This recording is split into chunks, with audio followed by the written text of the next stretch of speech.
Deary me. G'day champions, I hope you're all well.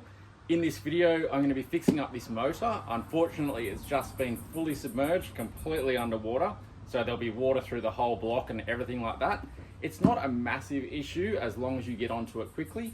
This was only submerged about 25 minutes ago. Poor little Tahatsu, fully submerged. So I'm going to run through everything I'm going to do to bring this back to as good as it was before. You don't need to worry if you submerge your motor, it's totally fine as long as you get onto it quickly and you follow these steps. So follow along. Hopefully you guys haven't sunk your motor, but it is a good skill to watch and learn, you know, if it does happen. So anyway, let's get into this and get this little guy back up and running and back on the water. All right, so we'll just take the cover off. I'm going to take the two spark plugs out. And what I like to do is actually fill up a big tub of fresh water. This was submerged in salt. Fill up a tub of fresh water, turn this upside down, put it in the tub, and with the spark plugs out, turn the motor over and actually ingest fresh water through the whole motor. Because at the moment, around all the bearings inside, big end, little end bearings, everything, top and bottom on the crank, there's going to be salt water. So if I can flush through some, just gently flush through some fresh water, it's going to be better for it.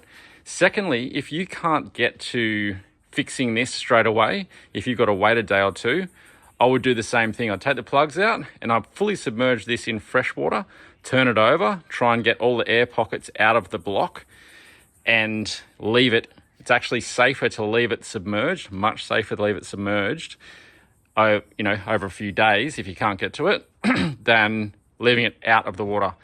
2 days with this out of the water, that after being through salt, it's probably a bin job as far as I'm concerned. So if you can leave it underwater, 2 days, not so bad. If you can get onto it within, an hour or so, there's no issue at all. This motor will be just as good as it was before the submersion. So, all right, we'll take these plugs out and then we will put it in a bucket upside down of water. And then I'll probably take this flywheel off because the pickup coil is under there. And I actually just like, and the stator as well, I just actually like to view that and make sure I can blow anything out if there's salt and stuff.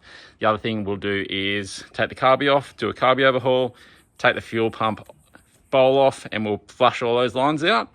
It's quite simple. Then basically I should be able to put the plugs back in after putting all that back together, start it up.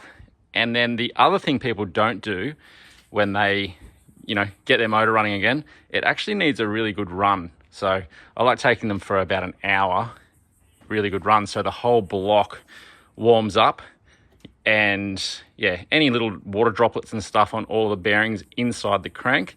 And also, back of the pistons, the little ends, the big ends on the crank, any water on those is gonna be pushed out and burnt up. So, all right, let's get into this.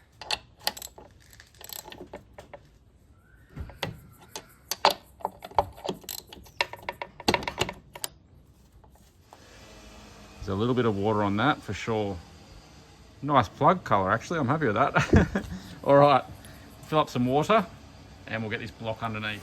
As that tub's filling up with fresh water, if you put your motor in reverse and you spin the prop backwards, the motor will spin the right way. So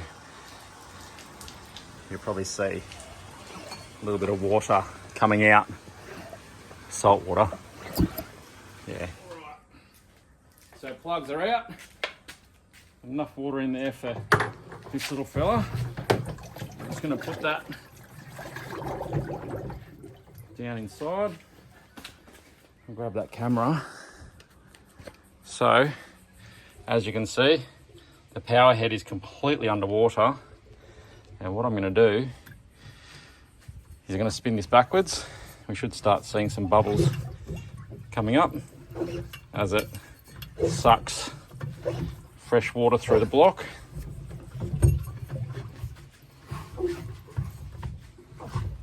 Like I said, if you can't get to your motor to fix it within, an hour or two, I would actually be submerging it like this in water because it's actually rust on the bearing surfaces that you're trying to avoid. and rust is formed with oxygen basically on the metal surface. So if you can remove the oxygen from inside that power head, then you're winning. So you need to keep in mind a motor that's been under, especially in salt water, there's a lot of parts in there that are going to have salt in them now. Like the spring, for instance, with the pull starter, the spring that recoils the rope, that's going to have salt around it. So giving a rinse, a bath in fresh water is actually a really good thing. See if you can, you know, get rid of some of that salt. Anyway, we'll get this on the stand and we'll continue on. Just giving it if you can, give it a bit of a rinse.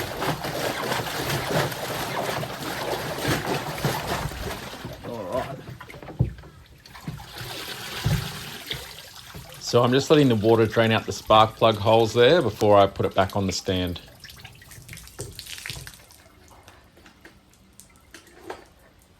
Might give it a couple of pulls, gently to start with, because it's going to have a fair bit of water in it.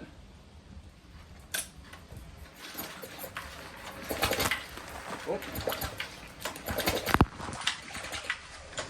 Now I'm just going to give it a fair few pulls, see if I can clean some of the water out.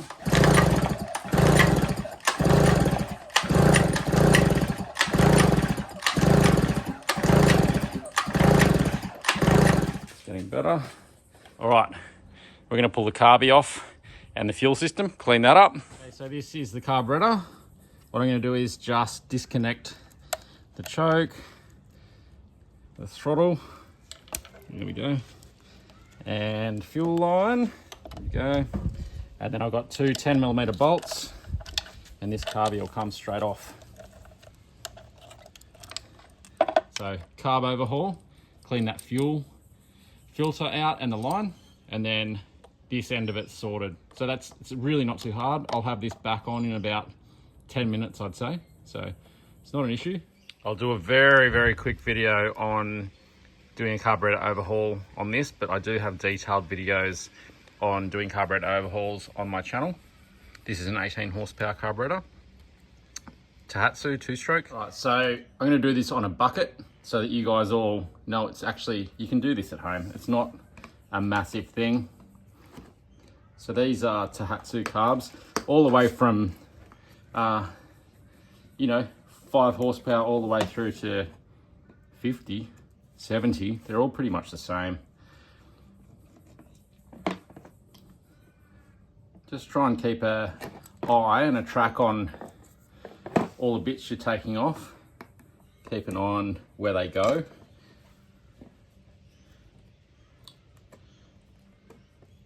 There's videos on, like I said, carburetor overhauls and tuning them up afterwards. This is the fuel pump. You need to take every single thing apart. One water droplet can stop the motor from actually running. And what we want to be able to do is get this motor running properly and get it up to temperature for, you know, more than about half an hour. Just like I said, we can burn off all of the water from the bearing surfaces on the crank, and okay, plenty of water in there. All right, put that fuel pump there. And then we're going to take the float bowl off. A lot of water coming out. Yeah, so a lot of people think, you know, when they sink a motor, oh no, that's the end. It's really not. It's just about, you know, half an hour of work to get the motor sort of able to start up and run properly again. And then if you can give it 45 minutes of running at a good RPM, then you should be sweet. I'll take my main jet out.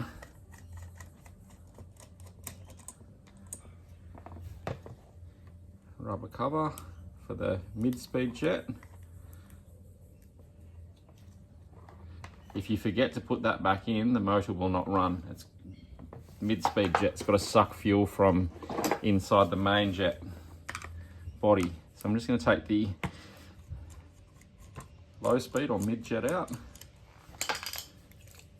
There it is. And now I'm going to take the float shut off pin off. A lot of times you don't need to undo that completely. you can actually just jiggle them out. And don't lose your float pin, this little guy. All right, well that's the carburetor completely apart. What I'll do is I'll probably just give this a bath in some fuel mix, and then if you've got compressed air, it is way better. You can blow it all off with the compressed air, blow all these lines out, and make sure you get all of the water out of everything. Reassemble this thing, and it's perfect, good as it was. So don't stress about it, it's all good. Reassembly, we have the float bowl, emulsion tube, main jet, low speed jet, and then the float bowl. So we're just going to screw that back on. And then we have the top cover there, 2 screws there. Then we have the fuel pump going on there. And then we're going to put in the idle mixture screw. All right, so next, I'm going to take this little fuel filter off. Actually, while it's on there, I might actually loosen the little bowl so that the top bolt can hold everything for me.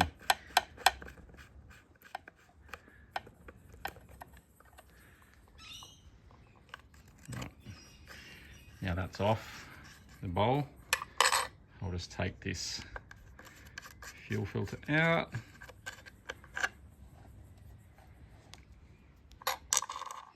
I like these Topper Motors little parts trays, really quite handy.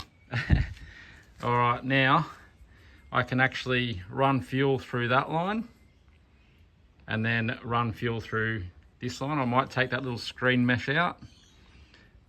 Good time to clean out that fuel filter, looks pretty clean. Anyway, we'll get into that now, and then we should be pretty much ready to put the plugs back in and get this thing running. All right, so I'm gonna put a tub under that. I've connected the fuel line, nice fresh 2-stroke fuel. So at the moment, I'm flushing this line with fresh fuel. That's probably enough. Now I'll put that bowl back on and then flush the other line.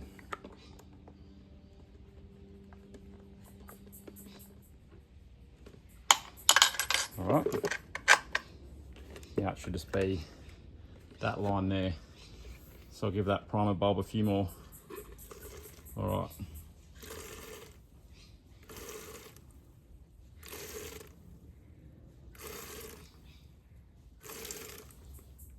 So those lines are flushed. And if we look at that fuel, I can actually see,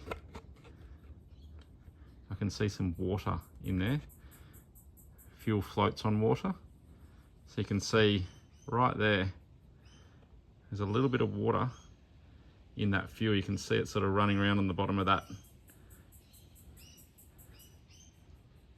So anyway, that's out now. We got fresh fuel through all our lines. Carburetor's overhauled. We'll put that back on. Put the plugs back in, and we should be right to start this up. All right, let's get this carburetor back on. Yeah, so guys, if you do sink your motor or submerge it, it is very important to get straight onto it. And it's actually not too much of an issue, like I said. If you can't do it yourself, if you can get it to a marine mechanic very quickly, anything over a few hours, I think things will start getting a little surface rust on the bearing surfaces. And it's just, yeah, you just don't want that on your crank and big end bearings, your little end bearings. So yeah, if you can deal with it very quickly, you're gonna be sweet. No issue at all. Let's put these linkages back on. Here's our choke. Clip. Our throttle. Clip. All right. So we have the front end of this is all sorted out. There will be some water droplets in the actual block itself. But if we put the spark plugs back in, get this in the test tank, we should be able to start this up and get it running. Make sure that we push a bit of the water out the exhaust, and then we'll take it out on the water and make sure we heat this block up. So I don't like just running it in a tub for, you know, a little bit of time. I like getting this up to a decent RPM, at least 4,000 or 5,000 RPM, and take it for a good run, let it heat right up to burn any of that fresh water that we've, you know, pushed the salt out with, out of the block.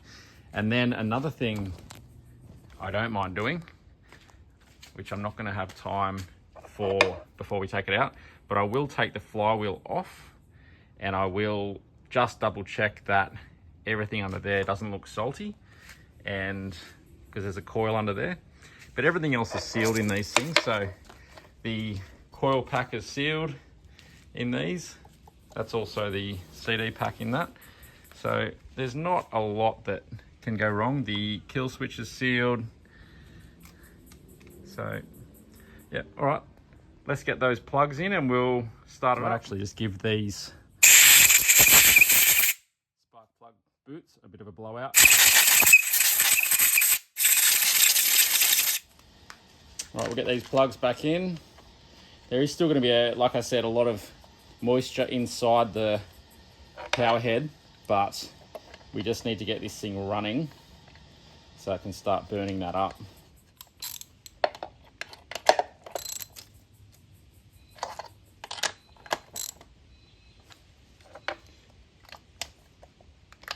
All right, ready for a start. All right, I'm going to connect the fuel. We'll pump some, fill that carby up, fresh fuel. So it could actually take a fair few pulls to get this going sometimes.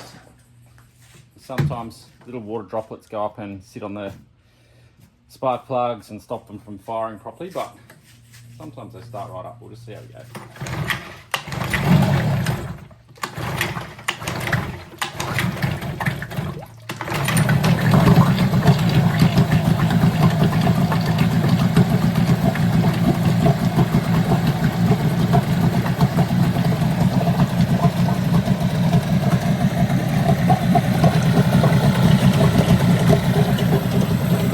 Do is I'm going to let that run for probably 10 minutes or so, just make sure that it's all sweet, and then I'll take it out on the water and give that a good run. So it's like I said, don't feel stressed if you sink your motor, just get onto it, get it fixed, get it sorted, and it's as good as it ever was. So all right, we'll get out on the water in a minute and give that a big run.